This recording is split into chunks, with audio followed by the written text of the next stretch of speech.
Mes petits photons, je suis sur le problème de mon onduleur Sofar. Vous vous rappelez, je vous avais dit que j'avais eu un problème sur le Sofar, il était complètement en court-circuit. Donc ici, j'ai la carte mère, on va dire, on va appeler ça une carte mère, la carte mère de gestion du Sofar, la carte de puissance. Et il a fallu que je dessoude des composants qui sont ici, qu'on appelle des MOSFET. Et c'est pas une mince affaire en fait. Et j'avais envie de crever, j'avais envie de chialer. J'ai insulté la moitié de la population chinoise parce que en fait c'est une vraie tanasse à faire. C'est vraiment une galère. C'est marrant parce que quand on regarde les tutos, les, les tutos sur YouTube, on voit les mecs faire avec des fers à souder, des fers qui soufflent de l'air chaud ou des fers comme celui-là. Ils mettent leur truc, la panne, ils appuient, tac, ils dessoudent, ça va tout seul. Et dans la réalité, mais en fait, c'est pas du tout la même histoire en fait. C'est un truc, tu as envie de crever, tu t'insultes tout le monde, c'est une vraie galère. J'ai acheté un fer à souder quand même qui crache 200 watts. J'ai acheté de la tresse, j'ai acheté de la pâte exprès pour étamer le fer à souder. J'ai une pompe à dessouder. J'ai acheté du flux, hein, c'est un produit pour aider à la soudure. Et tu as envie de crever parce que tu es avec ton fer, tu mets à 480 degrés, tu appuies sur les pattes là, hein, il y a 3 pattes par MOSFET. Et l'étain ne fond pas, fond difficilement. Il faut appuyer, c'est soudé des deux côtés en plus. Parce que si vous voulez, le MOSFET, il est traversant évidemment. Et puis il y a de la soudure de ce côté, mais il y en a aussi de l'autre côté. Donc tu as beau aspirer ici, il en reste de l'autre côté. Quand tu aspires de l'autre côté, ça aspire la soudure. Tu y arraches avec une pince, tu tires en même temps que tu chauffes. Bref, c'est un truc de FDP, pour ne pas dire le mot. J'avais envie de crever, franchement. Ça fait 1h30, 2 heures que je suis là-dessus pour enlever 3 malheureux MOSFET de ces morts, hein, parce que je vais les appeler comme ça.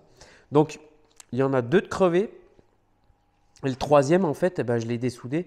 C'est un bon. Puis finalement, ça m'a permis de quoi? Ça m'a permis de comparer, en fait. Parce que moi, je ne suis pas un spécialiste en électronique de puissance. On va dire que j'y connais vraiment pas grand-chose en électronique de puissance. Voilà, pour savoir les valeurs, en fait, comment ils sont crevés, il faut comparer avec un bon. Et apparemment, voilà, celui-là est bon et les autres sont crevés. Maintenant, il y a une chose aussi qui est sûre, c'est que je n'ai plus de court-circuit ici entre le plus et le moins. Ici, il y a un fusible sur ces deux plots-là. Et entre le plus et le moins, je n'ai plus du tout de court-circuit. C'est revenu en mégome sur le testeur qui est ici. Ici, là, je suis en mégome. Donc, ça veut dire que le court-circuit, il était sur ces deux MOSFET-là. Donc, j'ai claqué 2 MOSFET. Donc, c'est une bonne nouvelle parce que je n'ai pas besoin d'en changer. Il y en a 8 hein, côté 48 volts. Et j'en ai trouvé sur Amazon pour une dizaine d'euros les 5. Alors, pareil, j'ai essayé de chercher sur des sites un peu plus sérieux qu'Amazon. Alors, les MOSFET ne sont pas trop chers, sauf qu'ils vous mettent 18 ou 25 euros de frais de port. Bon, il ne faut pas déconner quand même, sans déconner, on se fait vraiment enfumer. Donc, j'ai acheté ça sur Amazon, on verra bien. Mais bon, ça a l'air pas trop mal, les avis sont pas trop mal. Donc, je vais pouvoir changer celui-là, celui-là et celui-là. Et normalement,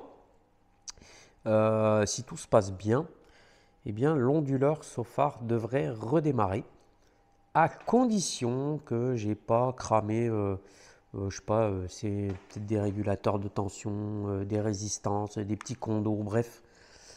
J'espère qu'il n'y a rien d'autre de cramé, mais il va falloir que je teste tout ça en fonctionnement réel. Et donc, je vous ferai un tuto là-dessus hein, quand j'aurai remonté la carte.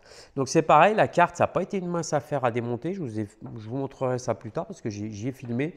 Les MOSFET, en fait, ils étaient vissés comme ça contre il y a une grosse plaque d'alu en fond, en fait, qui est sous ce truc. Et en fait, les MOSFET, là, tous les MOSFET qui sont ici, ici, ils sont plus ou moins collés, on va dire, mais j'ai pas trouvé de pâte thermique. C'est bizarre. Mais avec la chaleur, en fait, il se colle au dissipateur en alu. à ailettes, hein. Et du coup, bah, j'essayais d'extraire la carte après avoir enlevé toutes les vis. J'y arrivais pas. Je dis, mais c'est quoi ce merdier, quoi? Et en fait, bah, c'est chaque MOSFET, il faut le choper avec un tournevis en dessous et faire un bras de levier comme ça, clic. Et ça fait un petit clic et ça le décolle. Il faut les décoller un par un. Et après, bah, ça finit par venir. Mais c'est pas une mince affaire. En fait, je dirais que ce genre de dépannage, là, c'est vraiment pas pour tout le monde. Faut être patient. Je sais pas, il faut réfléchir. Enfin bref, c'est pas pour du bourrin, quoi. Faut pas être un gros bourrin parce que sinon vous cassez tout puis après c'est mort. Surtout que voilà, c'est une carte, hein, donc il y a des pistes partout, donc faut pas faire n'importe quoi. Donc j'espère, franchement, je croisez les doigts pour moi, brûler un cierge. J'espère que ce que j'ai fait, c'est pas trop déconnant puis que ça va pas trop chauffer les composants à côté. Puis j'espère surtout que sur l'onduleur, eh ben, il n'y a que les MOSFET de cramer. En tout cas, le court-circuit est résolu. Donc ça, c'est sûr que c'est bon. Je l'ai mesuré, donc ça, je sais où je vais. Par contre, j'espère qu'il n'y a pas d'autres composants. Mais on verra bien. En attendant, eh ben, voilà. Je vous dis à tous à très bientôt et puis je vous retrouve dans une future vidéo eh bien, pour voir si j'y suis arrivé et puis on verra bien. Voilà. Allez, je vous fais à tous un gros bisou. Prenez bien soin de vous. C'était Gérald pour Le Brûlant. Salut!